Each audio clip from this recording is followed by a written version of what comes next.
श्री सुखदेव जी महाराज वर्णन करते हैं। इसके बाद में सूर्यवंश का वर्णन किया। महाराज सूर्य के वंश में प्रभु श्री राम का प्राकट्य हुआ। इनके पूर्वजों की कथा सुनाई। ये सूर्यवंश कहाँ से आरंभ हुआ? तो सृष्टि के क्रम में सबसे पहले भगवान नारायण, नारायण के नाभि से कमल और कमल से ब्रह्मा जी का प्रादुर्भाव हुआ। ब्रह्मा के पुत्र हुए मरीच, मरीच के पुत्र हुए कश्यप और कश्यप के पुत्र हुए सूर्य। यहां से सूर्यवंश आरंभ हुआ। महाराज सूर्य के वैवस्वत मनु हुए, वैवस्वत मनु के सुद्युम्न हुए। महाराज सुद्युम्न के आगे सरयाति महाराज हुए। इसी कुल में एक और प्रतापी राजा हुए जिनका नाम हुआ महाराज नभग। महाराज नभग के हुए नाभाग और महाराज नाभाग के हुए अम्बरीश जी महाराज। अम्बरीश जी महाराज इतने बड़े राजा होने के बाद भी बड़े भक्त प्रवृत्ति के थे। एकादशी का व्रत करते थे। महाराज अम्बरीश के कुल में एक और प्रतापी राजा हुए महाराज युवनाश्व। महाराज युवनाश्व के हुए मानधाता, मानधाता के कुल में राजा त्रिशंकु हुए। महाराज त्रिशंकु के कुल में राजा हरिश्चंद्र हुए। हरिश्चंद्र के आगे रोहित महाराज हुए और इसी कुल में महाराज मुचकुंद जी हुए। राजा बाहुक हुए। राजा बाहुक के सगर जी महाराज हुए और सगर जी के 60,000 पुत्र हुए। ये 60,000 पुत्र कपिल ऋषि के शाप से भस्म हो गए। जो बड़ी रानी का बेटा था जिनका नाम था असमंजस, महाराज असमंजस के अंशुमान हुए, जिन्होंने अपने पूर्वजों का उद्धार करने के लिए गंगा मैया की तपस्या करी। गंगा मैया प्रसन्न ना भई। महाराज असमंजस के हुए महाराज दिलीप। महाराज दिलीप ने भी गंगा मैया की तपस्या करी लेकिन गंगा मैया प्रसन्न ना भई। और महाराज दिलीप के हुए भागीरथ जी महाराज, इन्होंने भी अपने पूर्वजों का उद्धार करने के लिए गंगा मैया की तपस्या करी और गंगा मैया प्रसन्न होकर कलकल निनाद करती हुई पृथ्वी की ओर आई और भोले बाबा ने अपनी जटाओं को खोल दिया। भोले बाबा की जटाओं में आकर बैठ गईं और जैसे ही जटाओं को खोला तो नीचे पृथ्वी पर आई। वहां पर जन्नू ऋषि तपस्या कर रहे थे और गंगा मैया का ऐसा प्रभाव कि सारा आश्रम बह गया। महाराज की सारी सामग्री बह गई। जन्नू ऋषि को क्रोध आया और इन्होंने एक ही अंजलि में पूरी गंगा को पी लिया। अब तो महाराज भगीरथ जी प्रार्थना करने लगे, प्रभु हमारे पूर्वजों का उद्धार होगा कि नहीं होगा। सो जन्नू ऋषि प्रसन्न हो गए और अपने कान के द्वारा गंगा मैया को दोबारा बाहर निकाला। तब से इस गंगा का नाम पड़ गया जानवी गंगा। बोली गंगा मैया की जय। सगर जी के 60,000 पुत्रों को उद्धार किया और वही गंगा मैया में आज हम लोग भी लाखों करोड़ों भक्त डुबकी लगाकर अपने पापों से मुक्ति पा रहे हैं। महापराक्रमी भागीरथ के वंश में राजा खटवांग हुए। खटवांग के दीर्घबाहु हुए और दीर्घबाहु के महाराज रघु हुए। खटवांगा दीर्घबाहुष्य रघुस्तस्मात् पृथुस्रव अजस्ततो महाराजस्तस्मात् दशरथो भवत्। महाराज खटवांग के दीर्घबाहु हुए। दीर्घबाहु के रघु, यहां से इस वंश का नाम रघुवंश पड़ा। रघुकुल रीत सदा चले आई, प्राण जाए पर बचन न जाई। वो वही रघु महाराज। महाराज रघु के प्रथुस्रवा के महाराज अज हुए और अज के महाराज दशरथ जी हुए। जब दशरथ जी महाराज के कोई भी बालक नहीं हुआ, इनके 3 विवाह हुए। बड़ी रानी का नाम कौशल्या, बीच वाली का नाम केकई और सबसे छोटी का नाम था सुमित्रा। 3 रानियां हैं लेकिन बेटा एक भी नहीं है। अब तो बड़ी चिंता हुई। एक बार भूपति मन माही भई गलानि मोरे सुतनाही। जब इनको दुख होने लगा कि मेरे कोई पुत्र नहीं, कोई संतान नहीं है, तो क्या हुआ? गुरु ग्रह गयो तुरत महिपाला चरण लाग कही बिनई विशाला।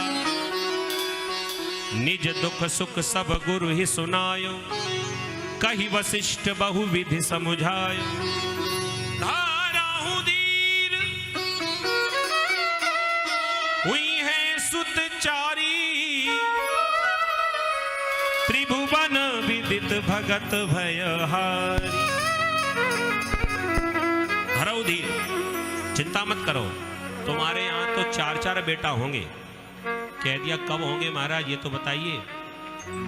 कह दिया तुम्हारे सूर्यवंश का ये नियम है, जब तक तुम्हारे कुल में यज्ञ नहीं होता तब तक तुम्हारा वंश आगे नहीं बढ़ता। तुम्हारा यज्ञ कब होगा, आप ही के हाथ में कराइए। तो वशिष्ठ जी महाराज ने बतला दिया कि पुत्र काम शुभ यज्ञ करावा, एक शुभ यज्ञ होना चाहिए। श्रृंगी ऋषि वशिष्ठ बुलावा, पुत्र काम शुभ यज्ञ करावा। सुंदर शुभ यज्ञ आरंभ हो गया और उस यज्ञ में यज्ञ देवता प्रकट हो गए हाथ में हवि प्रसाद लेकर। बोली यज्ञ देव भगवान की। वो खीर का जो पात्र था, वो खीर का पात्र दिया श्रृंगी ऋषि को। श्रृंगी ऋषि ने वो दिया वशिष्ठ जी को, और वशिष्ठ जी ने वही पात्र दिया दशरथ जी को, और दशरथ जी ने अपनी तीनों रानियों को बांट दिया। अर्ध भाग कौसल्य ही दीने, उभय भाग आधे कर लीने। 3 हिस्से किए। जो आधा था, आधा तो दिया कौशल्या को, और जो बाकी आधा बचा था उसके 2 हिस्से किए। एक दिया केकई को और एक दिया सुमित्रा को। अब बड़ी विचित्र कथा है। जैसे ही तीनों रानियां गुरुओं को प्रणाम करके वापस अपने महल की ओर जाने लगी, तो सबसे पीछे सुमित्रा जी हाथ में खीर का पात्र, वो जो प्रसाद मिला था यज्ञ से, उस प्रसाद को लेकर अपने घर की ओर जा रही थी। और कैसी लीला हुई प्रभु की। आकाश में एक पक्षी उड़ रहा था। उस पक्षी की नजर इस खीर पर जैसे ही पड़ी, सोचा कि ये खीर तो मुझे खानी चाहिए, और उड़ता हुआ वो पक्षी आया और मैया सुमित्रा का जो भाग था अपनी चोंच में दबाकर आकाश में उड़ गया। और संयोग देखो, कहीं और जाकर नहीं बैठा, सीधे ऋषिमुख पर्वत पर पहुंच गया। और जिस वृक्ष पर जाकर वो पक्षी बैठा खीर खाने के लिए, उसी वृक्ष के नीचे मैया अंजनी पुत्र प्राप्ति के लिए तपस्या कर रही थी। और जो ही खीर खाने के लिए चोंच खोली, वो खीर की कटोरी नीचे गिरी। मैया नीचे अंजनी तपस्या कर रही थी, वो खीर जाकर उनके सिर पर गिरी, और थोड़ा सा अंश मैया अंजनी के मुख में चला गया, जिससे मैया अंजनी गर्भवती हुई और हनुमान जी महाराज का प्रादुर्भाव हुआ। बोलिए हनुमान हरि की जय। अब भगवान ने एक माता का तो वरदान पूरा कर दिया, लेकिन मैया सुमित्रा रोने लगी।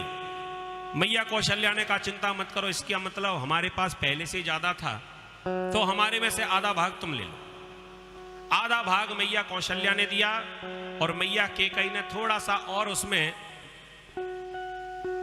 थोड़ा सा और अपना सहारा लगा दिया। अगर वो तुम्हें कम लगता है तो आधा हिस्सा मेरे में से ले लो। तो एक भाग दिया मैया कौशल्या ने, और एक भाग दिया मैया केकई ने। 2 बार प्रसाद मिला, और इसका प्रभाव ये पड़ा कि मैया सुमित्रा को 2 बेटा हुए। मैया कौशल्या को अकेले एक प्रभु श्री राम ही हुए। मैया केकई को भैया भरत हुए, और सुमित्रा को 2 बार प्रसाद मिला, इसलिए 2 बेटा हुए, लक्ष्मण और शत्रुघ्न। तीनों रानियां जब गर्भवती हो गईं, भगवान के आने का समय हुआ। जोग लगन ग्रह बार तिथि सकल भय अनुकूल, चर और अचर हर सुजुत राम जन्म सुखमूल। नौमी तिथि मधुमास पुनीता, शुक्ल पक्ष अभिजित हरिप्रीता। मध्य दिवस अति शीत न घामा, पावन काल लोक विश्रामा। भगवान दिन के ठीक 12 बजे, नौमी तिथि, शुक्ल पक्ष, अभिजित मुहूर्त और मध्य दिवस, अति शीत न घामा, ना अधिक सर्दी ना अधिक गर्मी। और हमारे प्रभु श्री राम का अयोध्या में मैया कौशल्या के सामने प्राकट्य हो गया। बोलिए सियावर रामचंद्र भगवान की जय। आज प्रभु श्री राम जी मैया के सामने आए। मैया कौशल्या ने स्तुति गाई, और मैया ने स्तुति गाते गाते कहा, महाराज इतने बड़े बनकर आए हो, बड़े बनकर आने से कोई फायदा नहीं, छोटे बालक बनना पड़ेगा। आपको लीला करनी है तो बालक तो बनना पड़ेगा, छोटे बन जाओ। जैसे जैसे मैया कहती गई वैसे वैसे प्रभु श्री राम काम करते गए। 4 भुजा थी भगवान के। मैया ने कहा 2 हटाओ, 2 बाजुएं थी जो गायब कर दी। कह दिया कि अब छोटे बन जाओ, छोटे बन गए। वस्त्र हटाओ, वस्त्र हटा दिए। और कह दिया बस एक काम और रह गया, रोना और पड़ेगा, क्योंकि होते ही बालक ना रोए तो घर वाले रोने लगते हैं, इसलिए रोना भी पड़ेगा। भगवान ने कहा इतने अवतार लिए लेकिन कभी हम रोए नहीं। कह दिया महाराज आज तो आपको रोना पड़ेगा। सो आज भगवान ऐसा रोए कि प्रभु के रोने की आवाज पूरे अयोध्या में फैल गई। सुन शिशुरुदन परम प्रिय वाणी, संभ्रम चली आई सब रानी। दशरथ पुत्र जन्म सुनि काना, मानहु ब्रह्मानंद समाना। बोले राजा रामचंद्र भगवान की जय। रोने की आवाज जब अयोध्या में गूंजने लगी, दशरथ जी महाराज के कानों में जब प्रभु श्री राम के रोने की आवाज पहुंची, बड़ा ब्रह्मानंद की अनुभूति होने लगी, प्रसन्न हो गए और आज खजाने खोल दिए। एक बेटा की इच्छा थी, 4-4 बालक इनके घर में हो गए और अब दोनों हाथों से अपने खजाने को लुटाने लगे। तो राम जी का प्राकट्य हुआ है।